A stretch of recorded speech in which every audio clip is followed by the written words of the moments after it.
Well, this house was a farmhouse built the first part in 1898 and then extended in 1912 or thereabouts. Dick Phillips, who started this place, came along in the 1950s and he founded this as a youth hostel. I just came along as a tourist in 1971 and did a hiking tour.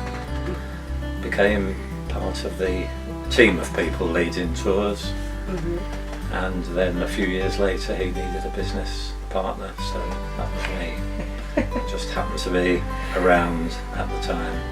So we have 4 rooms. The downstairs rooms have bunk beds, so they each take 4 people, and upstairs 2 rooms with mattresses on the floor. So at the moment it's enough for 5 or 6 people in each room.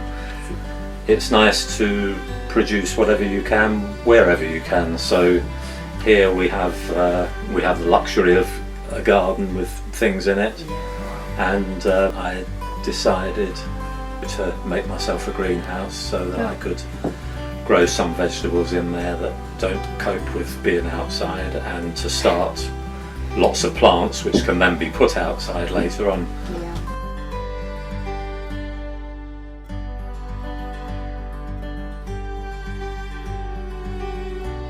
This is the eco shower. The purpose of the exercise is for people to realise how much water they need and therefore be perhaps a bit more careful. So we fill a bucket at the sink, which I'm not going to do right now, and then getting out to here, pouring the water in the tank at the top. Here we have a shower, recognisable. The tap is just there and gravity does the rest. And a bit of soap maybe. Well, most things have another use if you think about it.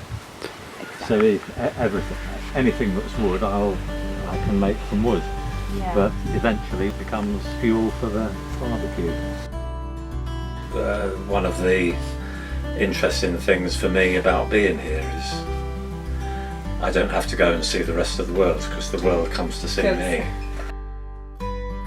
And we don't have internet, so we use that old-fashioned method of talking to each other. This is a man who came on walking trips with us. He lived in Tasmania. He was a farmer. He decided to come on a trip to this side of the world, and it obviously made a bit of an impression on him. And sadly he died quite young, in his 50s, and when he died he left some money in his will to send to us to use however we wanted. He liked this place, so we thought we would, well, first of all we thought we would buy a garden bench.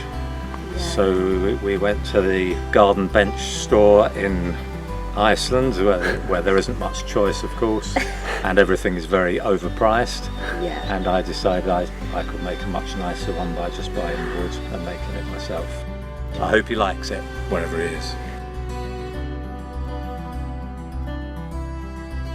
Every morning when the sun's shining, if it's like this, I'll have my first coffee of the morning sitting here looking at the view.